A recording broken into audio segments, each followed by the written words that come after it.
Del curso de Identificación de Peligros, Evaluación y Control de los Riesgos, les saluda Juliana Caterina Salazar Abad, médico especialista en Medicina Ocupacional y del Medio Ambiente. Vamos a ver la metodología de la identificación de peligros, evaluación y control de los riesgos. ¿Por qué es importante hablar de la metodología de la identificación de peligros, evaluación y control de los riesgos?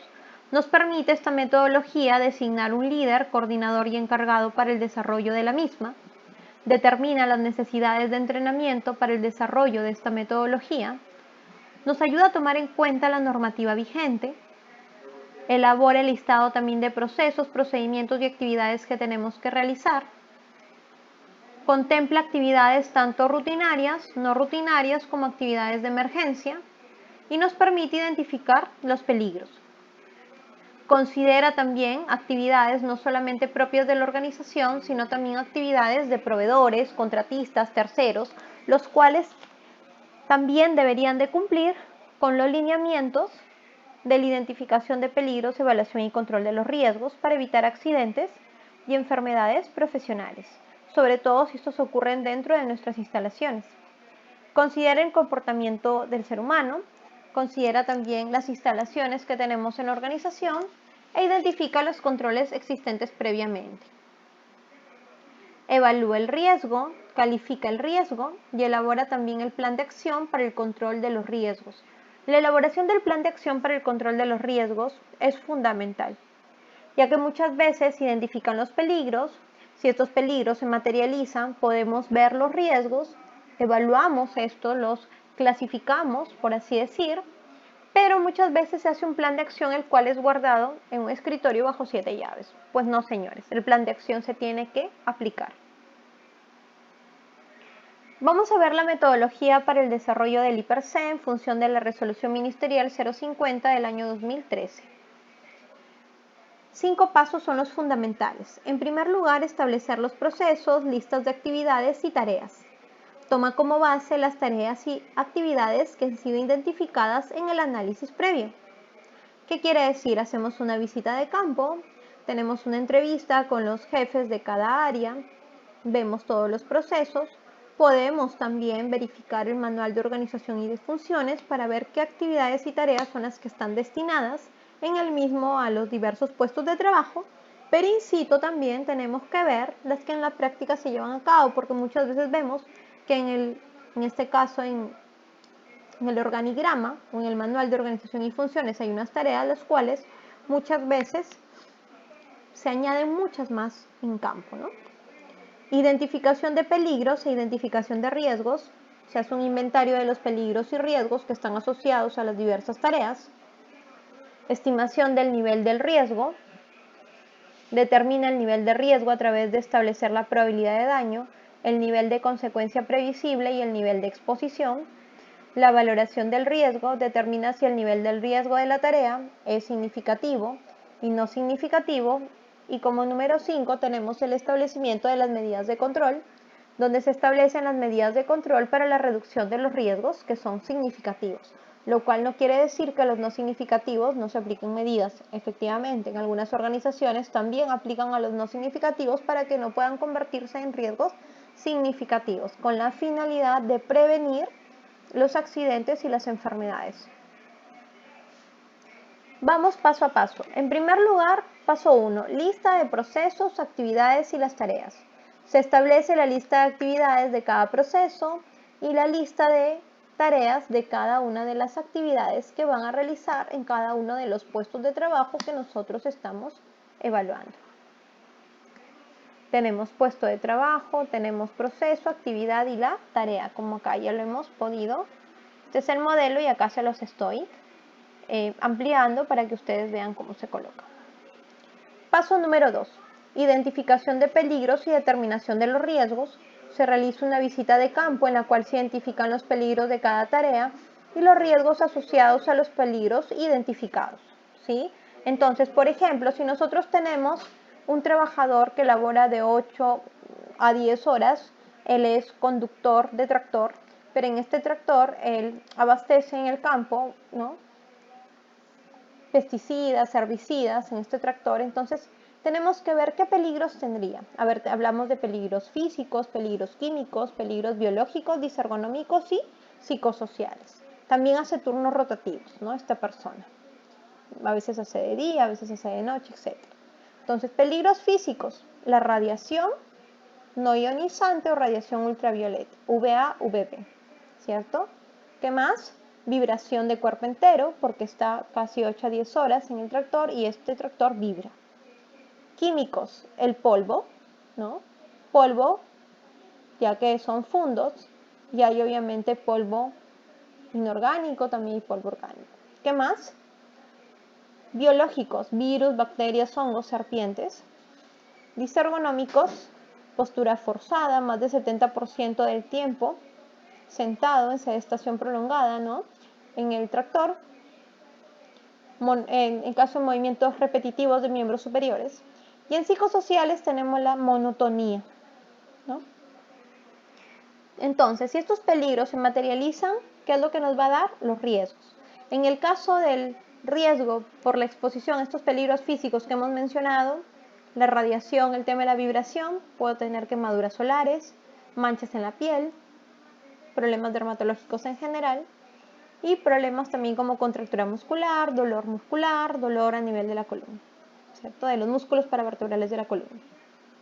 ¿Qué más? En los químicos puedo tener desde una intoxicación, quemaduras, hasta de repente, dependiendo de cómo yo me pueda intoxicar con este químico, puedo tener también la fatalidad. ¿Qué más? Biológicos. Una mordedura de serpiente, una picadura de insecto te puede dar enfermedades transmisibles muchas veces. Y también condiciones fatales, como la muerte. Disergonómicos, como ya hemos visto, ¿no? Ya hemos visto lesiones, contracturas.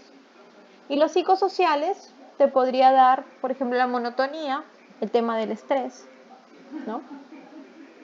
Que también se puede dar como un riesgo. Entonces, cuando nosotros hablamos de los riesgos, vemos la probabilidad de ocurrencia y la consecuencia de los mismos. En el tercer paso hablamos de la estimación del nivel del riesgo. Para la evaluación se debe emplear la matriz del nivel de riesgo.